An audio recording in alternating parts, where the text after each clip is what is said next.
You're watching Spirit Spotlight. Hey everyone, and welcome into Spirit Spotlight. I'm Mark Pierce alongside Dylan Clark. And boy, a busy week, and the Spirit are rolling right now. 4-1 since the break, 5 of their last 6. But it does come with some sour news, of course, this week. Gervais, Sema, both got traded, both assistant captains. What can you give us details about that? Yeah, well, it's that time of year, and a couple of years ago, the trade deadline was new faces coming in, big pieces being added for the Memorial Cup, for the playoffs, and now this is kind of the other side of it, trying to restock, reload, and move into I guess a different time. It's a transitional period. It's tough to say goodbye to those guys. Gervais and Barch go to North Bay. Nick Sema goes to the Ottawa 67s. The positive side of it, the silver lining, you get a lot of draft picks back. The Spirit get 5 draft picks back in the deal with North Bay. They get 3 of them back in the deal with the Ottawa 67s. And that's the reloading aspect of it. I know these decisions don't come easily, especially for players that have been here for 4 years, players that have been here for probably the golden age of Spirit hockey. I think it's probably fair to say. Obviously wish those guys well, and you got a lot to be thankful for. You appreciate the time together, and wish them the best moving forward. And you talked about that Memorial Cup team. Only a few guys remain because of that. Yeah, and it's strange how quickly that kind of stuff can change. So the Michael Misa and Zane Perek move on. They had a bronze medal win with Team Canada at the World Juniors, and they're continuing their NHL journeys here. For the remaining guys, James Go's the only guy left that was on that roster that played in the Memorial Cup, but there's still that experience that was around for the postseason run. Josh Glavin, Liam Storch, those guys were around. They were a part of it.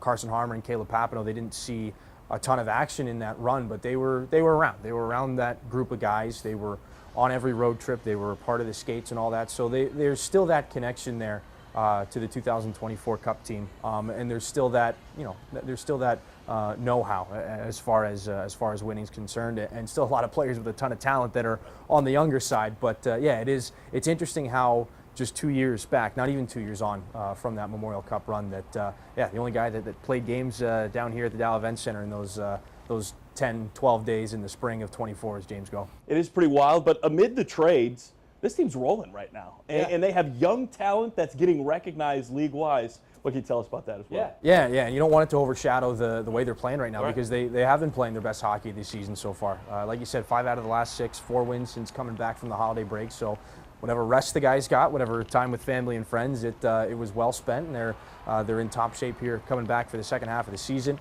Igor Barabanov, OHL Performer of the Week, 9 points in 5 games. Nikita Klepov, the OHL's Rookie of the Week. And you know what? Every time he comes out with a Rookie of the Week performance or something like that, you kind of, at least personally, I kind of forget that he's a rookie in this league. Just the way he performs, the way he produces, the way he carries himself out there. It seems like he's been around for a lot longer than that. And obviously, it's a big year for him going into the NHL draft. Barabanov as well as a re-entry player. This is his 3rd year of NHL draft eligibility, and it's good to see him hitting his stride here. So a good week for those 2 guys, and they're looked upon and counted on to carry the way here for the Spirit. What can you say about this young talent and young core? Obviously a tough week this week with the trades, but going forward, they still have plenty to play for and so much talent that can still get the job done. Yeah. For those 2 guys, they're looking to secure themselves the highest spot possible in the NHL draft, and it opens up the door for some of the other guys to step into those roles that are vacant now behind Gervais, Sema, Hayden Barch. Everybody kind of slides up, and we've seen.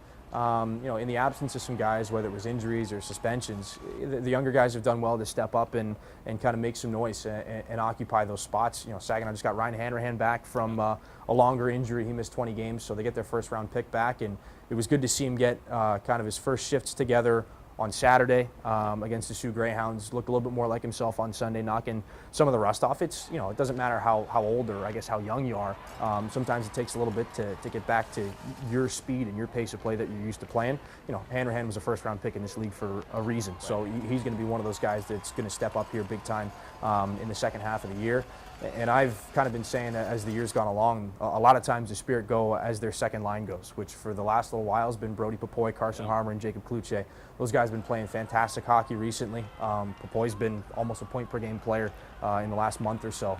And he's another guy looking to put his name as high on NHL draft lists as possible. he's done a really good job of it so far, and I think he's going to get. I know he's going to get a lot more opportunities. And a big week coming up for the Spirit. They have 3 games, 2 at home, 1 on the road.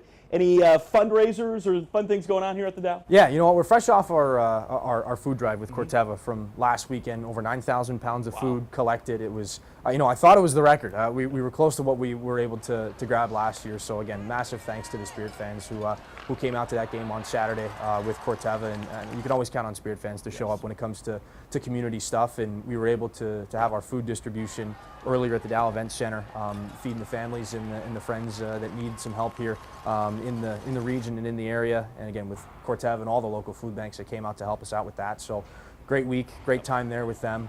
And 2 games at home this week, Thursday against Kingston Frontenacs, Saturday against Windsor Spitfires. We're down the road in Flint on Friday night in between. So a lot of hockey here. We'll have our 989 Connect night on Thursday against the Frontenacs, celebrating some of the local youth sports prior to the game. So there's still a lot to be done here in the Dow Event Center. Trade deadline coming up on Friday. Of course, we'll keep our eye to it. But that's the Spirit Spotlight. Dylan Clark, I'm Mark Pearson. See you next week.